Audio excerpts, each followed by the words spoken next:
یہ تعویذ گنڈے والوں میں آپ کو توکل کبھی نظر نہیں آئے گا. یہ ہمیشہ ان پر اللہ کا کچھ ایسا عذاب آتا ہے کہ یہ ہمیشہ اسی فلیتے پلیتوں میں لگے رہتے ہیں.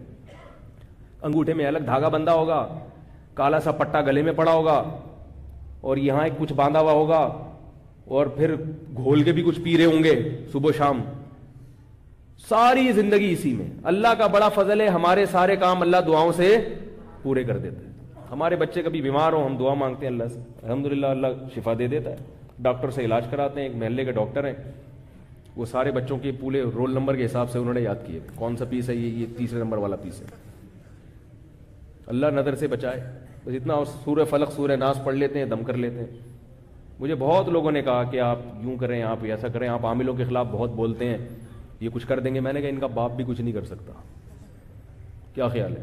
ان سے تو ڈرو ہی نہیں. جن چڑیل بھوت سے, جو عامل جو جن چڑیل بھوت سے دھمکی دیتے ہیں نا, اس سے تو ڈرو. شیر سے ڈر لو, گدھے سے بھی کبھی کبھار ڈر لگتا ہے, لات نہ مار دے. کتے سے ڈر لگتا ہے, میں اپنی بات کر رہا ہوں, کبھی کبھار مجھے کتے سے بھی ڈر لگتا ہے کہ یار کہیں حملہ ہی نہ کر دے. حتیٰ کہ کبھی کبھار بکرے سے بھی ڈر لگتا ہے کہ ٹکر نہ مار دے. اور بیوی سے تو سب مسلمانوں کو ڈر لگتا ہے. ہر چیز جو دنیا کے ڈراتی ہے, ہم بھی ڈرتے ہیں الحمدللہ. انسان ہے, ہم کوئی لوہے اور فولاد کے بنے ہوئے نہیں. اندھیرے سے بھی بعض دفعہ ڈر لگتا ہے. قبرستان میں آپ رات کو اندھیرے میں جا کے بیٹھو تو کتنا ہی بڑا فنٹر ہو, تھوڑا سا ڈر لگے گا.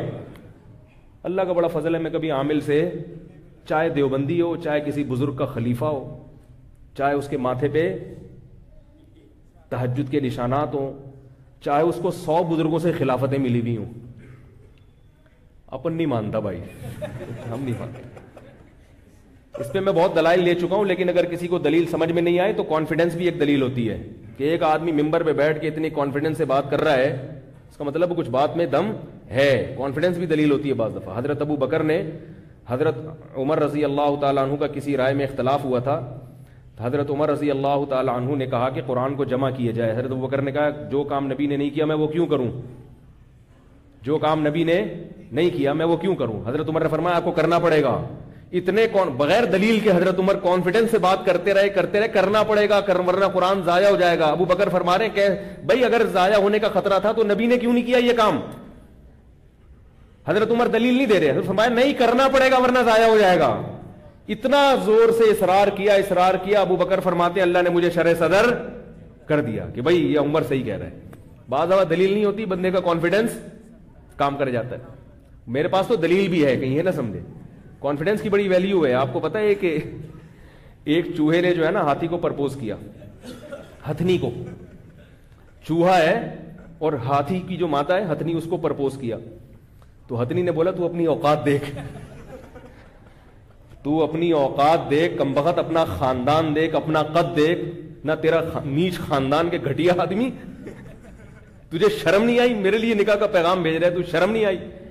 تو چوہا کہتے ہیں ان سب چیزوں کو چھوڑ, کانفیڈنس دیکھ میرا. ان سب چیزوں کو, یہ خیر لطیفہ ہے, اس کو لطیفہ ہی سمجھے آپ. کہہ رہے ان سب چیزوں کو چھوڑ, ایک خوبی ہے میرے اندر, وہ کیا ہے؟ کانفیڈنس. تو ہم تو بھائی ایسے اللہ کا شکر ہے کوئی ایسے برے خاندان کے بھی نہیں ہیں. ہمارے پاس تو دلائل بھی ہیں. تو دلائل کے ساتھ جب کانفیڈنس بھی ہو تو بعد میں اور جان پڑ جاتی. تو اس لیے عاملوں سے قطعاً متاثر ہونے کی ضرورت نہیں ہے. اور مجھے یہ نہ بتایا کرے وہ اتنے بڑے بزرگ ہیں ان کے پاس تو حضرت مولانا فلاں دامت برکاتہم جاتے ہیں. مجھے یہ بھی کہتے ہیں حضرت آپ کے استاذ فلاں کے پاس جاتے ہیں. میں نہیں مانتا. میں اپنے استاذوں کو مانتا ہوں, مگر وہ جن کے پاس علاج کے لیے جا رہے ہیں خدا کی قسم نہیں مانتا ان کو. اب آپ مجھے اس میں جذباتی سمجھیں یا بیوقوف سمجھیں یا متشدد سمجھیں, جو مرضی سمجھیں.